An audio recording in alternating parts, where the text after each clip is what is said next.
Hello guys, ഇന്ന് ഞാൻ വന്നിട്ടുള്ളത് മുളഞ്ഞൂർക്കാവ് എന്ന് പറഞ്ഞിട്ടുള്ള ഒരു അമ്പലത്താണ് കേട്ടോ. ഇതില് കൃഷ്ണന്റെ അമ്പലവും വിഷ്ണുവിന്റെ അമ്പലവും ഒരു ദേവീന്റെ അമ്പലവും ഒക്കെ ഉണ്ട് കേട്ടോ ഗൈസ്. പിന്നെ ഇവിടെ ഒന്ന് അകത്തേക്ക് കയറുമ്പോൾ നല്ല വ്യൂ ഉള്ളൊരു സ്ഥലമുണ്ട്. അത് പറയുന്നത് യക്ഷിപ്പുരാന്നാണ് പറയുന്നത്. പിന്നെ ഞങ്ങൾക്ക് പ്രസാദമൊക്കെ കിട്ടി ഗൈസ്. നടന്നു പോകുമ്പോഴേക്ക് നല്ല ഇഷ്ടമായിട്ടോ ഈ സ്ഥലം. പറയുന്നത് അമ്പലം ഇങ്ങനെ പോകണം എന്നാ പറയുന്നത് ഗൈസ്. അപ്പൊ ഗൈസ് ഇവിടെയാണ്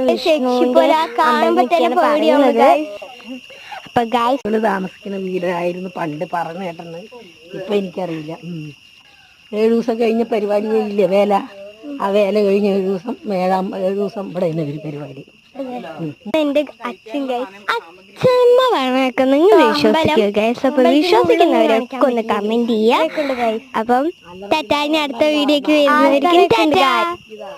ഇത്രയും ഹായ്.